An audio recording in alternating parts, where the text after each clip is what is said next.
Nick, let's talk a little football. So we actually opened today's show based off of the latest piece on New Orleans football, which, by the way, y'all should all go sign up for. It's Nick's site. Support him directly when you do so. But you proposed the idea of co-DCs, right? And it's an interesting, unique setup here. Well, first off, let me start here, Nick. How real is that? Have you heard whispers as to such, or is just this you theorizing? If I had to go place my bet somewhere, I'd place my bet heavily on that. Probably I'd take a second mortgage and put it on there. Just, a guess, a gut feeling that's very strong that's exactly how it's going to go. But yeah, look, I think it is the best idea for them. But look, where I would start with this is I would get outside of the title co-defensive coordinator, because it kind of sounds like you're putting two guys in the top position and you don't really know who's in the lead, or, it's kind of rudderless or whatever. But Dennis Allen is going to be the defensive coordinator the same way Sean Payton was the offensive coordinator. And this is empowering two people underneath him, if they do go this direction, to help with game planning, to help oversee everything, sort of the same way that Sean Payton last year had Pete Carmichael as his offensive coordinator and Dan Roushar is his run game coordinator. It's not really like an outrageous thing to have two people, in a second tier position underneath the main guy. A lot of teams do this. There's run game coordinators, pass game coordinators. So the buck would stop with Dennis Allen. He would be the guy calling the plays. He'd be the guy approving the game plan. It would just kind of be empowering two people that are deserving of the job to work underneath them, to help with those game plans, bring them to the table. And you just strengthen that upper tier. But, co-defensive coordinator just sounds like two cooks in the kitchen. Yeah. Who's making the final call? If the order's wrong, that's DA. He's the executive chef. And it's a title, but within the configuration, it might not carry the same amount of weight as Dennis Allen, defensive coordinator 2020, when, there wasn't somebody ahead of him. So and then that was my next question, because, yeah, we kind of arrived at the same spot where it's like, okay, is that too many cooks in the kitchen? But then we brought up your point about DA, and then we brought up the point about, at the end of the day, communication is honestly what will make or break this deal, no matter how you set it up. But in terms of how it's structured, I guess, where is the benefit for Richard and Ryan Nielsen? Like why is this more than just, hey, let's give these guys, or how is it more than let's just give these guys a title so that they both stick around? Well, look, I mean, I think that, where else are they going to get the title? That's the benefit. They interviewed Nielsen didn't get any interviews, but Richard did. He got plenty of interviews. He didn't get an opportunity to go somewhere else. And if that comes next year, I think he would be wise to take it, because he's just never going to have the opportunity here to run the defense as long as Dennis Allen's the head coach. DA's always going to be the guy. So when he gets an opportunity to go somewhere else, I think you go and take it. I think it does make you a little bit more marketable. I mean, that's something that Bill Belichick has always been really aware of, is titles and promotions and how that can make somebody a little more marketable. Like with Joe Judge, before he went to New York, he was just special teams coordinator.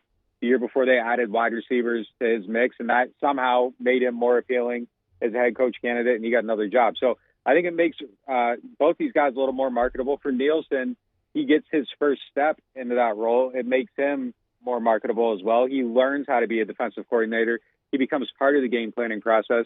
And at some point when he's ready to go run his own defense, he'll go out and do that too. But I mean, this isn't really, any different than someone being underneath Sean McVay. All these guys go out, They get head coaching jobs, they get other coordinator jobs, but McVay's the guy running everything. So it's still DA's show. These are just kind of the guys underneath him. And like I said, like Peyton always had other people helping him with the game plans. Carmichael was a huge part of it. Joe Lombardi was basically, guy three at that table when they were spending late nights going through film, finding wrinkles, all that stuff. So, I mean, this is just really how teams operate. At this point, if they go this way with the co-defensive coordinators, it's a title, but it's still probably going to be Nielsen focusing on the defensive line, Richard focusing on the secondary, and then they just add a little bit more to their mix. But look, I mean, the idea of like keeping them happy, keeping them in place, I mean, sure. I mean, that's part of it. I'm not sure that's a huge negative either. I think that's good management to keep two people that you think are qualified to go somewhere else and be a defensive coordinator at the table, bought in, helping you with what you're doing. I think it makes your team better. And they get that experience and everything else to go off and go somewhere else. But like you said, communication, if they go this route, would be the main thing, because you got to make sure that you're managing egos, you're managing expectations, that everything's working right, that there isn't, a power struggle or whatever. But I'm guessing them going this direction, they already know how everybody works, how to work together. And it seems like DA is confident that it would work out if they go this way. So, he's got to get it right, though. I mean, and that's the main thing with all this stuff. If you go this direction and it blows up and your defense, which is going to be the reason you win games next year, right, isn't working, you're quickly on a hot seat, yep, and your job's in jeopardy. So, I mean, every decision's a big decision. This one's I see a little bit of risk there, but, I think knowing the guys mitigates some of that. Yeah, definitely. We all feel pretty good about where the defense is. So I'll go across the ball. They made another move on the offensive staff. Cody Burns comes in as the receiver coach, Nick, and obviously that's a room that's got a lot of question marks. Like, some of those things can be answered with Mike Thomas, and obviously you've got some nice pieces, but I still think you're looking for some other moves in that room. So what are your thoughts on Cody Burns being hired as a receivers coach? First thought is, regardless of who gets that job, they need better people to work with, or they're set up to fail. You can't have the guys you had last year and expect someone to make it work. I think this is a huge job, though, too, for this staff. I mean, they're going to draft somebody early at this position. He's going to be responsible for developing that player. They have to get significantly better at wide receivers. So, I mean, this isn't an easy job by any means. And, by the way, Mike Thomas is coming back into that room, and you got to find a way to manage him. I mean, and we've seen things come up with him over the last couple of years. So, I mean, that's a fair concern, too. Doing some research yesterday on Burns, I mean, I like the way his college players talked about him, just kind of going through videos and seeing some stuff about how he coaches and how he relates to players. It seems like he's someone that would be good for what's probably going to be a pretty young room. So I like that. And just bringing in some new blood somewhere. There is a lot of merit to stick him with what's comfortable tapping the pipeline of a team that's won 50-plus games over the last 5 years for the top positions. But I think getting, some guys in from the college ranks that can bring ideas, different perspectives, keep you current with some trends in that level of the game. Just because you're a wide receivers coach, it doesn't mean that, you can't maybe share some insight on an RPO or something like that. So I think that's good, too. So, I mean, bringing in some fresh ideas. Look, on defense, it worked really well when they brought Nielsen in on defensive line. And now we're talking about him, possibly being a defensive coordinator. So, getting some of these guys in the pipeline where you're developing coaching talent, I mean, I think that's important too. Yeah, and he's someone from a young age that has had very good coaches think highly enough of him to hire him. And, also as Mike Thomas goes through this rebirth, right, I kind of like almost a clean slate relationship there with him in that room. I'm talking to Nick Underhill. NewOrleans.football is the site. Nick, we also talked cap earlier, which you are probably the foremost Saints expert when it comes to cap. Of course, Saints currently $72 million over. They could easily restructure like $100 million contracts if they want to. Help me out here, though. The one thing that my brain isn't able to complete yet, Nick, I understand restructuring, so that this year's salary becomes league minimum, the rest becomes a signing bonus. You prorate that over the life of the contract. I understand the voidable years. How do you avoid, you solve this year's cap and then you push some of that money back to next year? How do you avoid avoid the ultimate judgment day?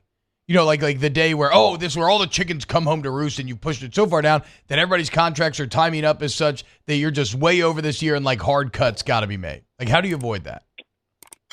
So you can push everything out to 5 years. You had the voidable years or whatever. Out to 5 years, you can prorate those big bonus amounts. So let's say they signed Marcus Williams this year in, I don't know, let's say a $40 million signing bonus is what's normal. So you would start out and say, here's 5. Now, next year, there's a $35 million roster bonus. Then you prorate that out. You add a voidable year to the end, and you take 35 divided by 5, and you spread it out. So this year, the hit isn't there. And then the guys you sign next year, you do the same thing. And then the year after that, you do the same thing. So you're always pushing the money out. So there's that 5th year on your new contracts. And it's always 1 year ahead. And then the cap's always going up as well. So if you look at it, this is gonna.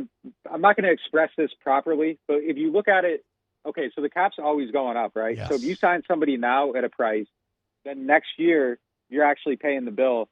So next year's safeties are going to exceed what Marcus Williams is paid for, but you're not really starting to pay the bill until next year. You're actually getting him on a deflated cost of sorts because you're pushing it out a year. So when he sets the market, somebody else is going to set the market above him, but you're actually on pause for a year. So you're kind of avoiding inflation too, in a sense. So, I mean, there's the benefit of that as well. I'm not saying the way they manage the cap is the right way or the best way. It's a very unnerving way to go about doing business, but it is something that they can do kind of in the perpetuity, barring a pandemic hitting and blowing up their plans, But the key piece that I was missing is the natural inflation of the cap, right? That's going to give you more room for where you're pushing that money down, and then you just keep pushing.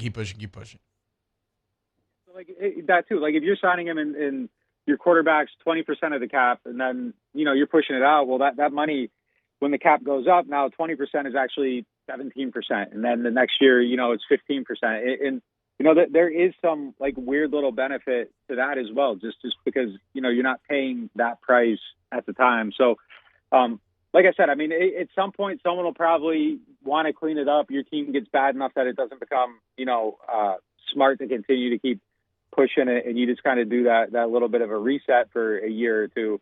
But I mean, look, that's the thing too. When people talk about blow it up and start over, clean it up, I mean, the way stuff is structured for them now, I mean, it's a 2-3 year runway where you would have to just kind of let stuff just fall off the books. I mean, it's not something where you can just do it in one season like some other teams. They're so leveraged that they're kind of in a position where, they're going to have to, if they were ever to want to do it, they would have to make the decision to be a really bad team. But you can keep living on the edge, keep pushing forward, keep doing this because, look, there's not an ultimate due date. The ultimate due date is when football ends. Like, if you want to keep pushing forever, you can keep pushing forever. And it's something that they can do if they want to do it. Talking to Nick Underhill, NewOrleans.football. Nick, okay, last one here. Any update on the quarterback situation? Anything? Where their heads at, draft, whatever? Nothing really. There's a couple little rumors out there. We'll see how stuff goes. I think the Jameis training videos and that. I mean, that's he's the best of all time at creating off-season hype. He looks good. He's moving well. I mean, that kind of puts him on the radar as someone that you're watching those and wondering if he can play right away. I think that would be a significant part of their decision. Is just kind of the health of that leg. And if there's any question about that, I think they'd still aim big.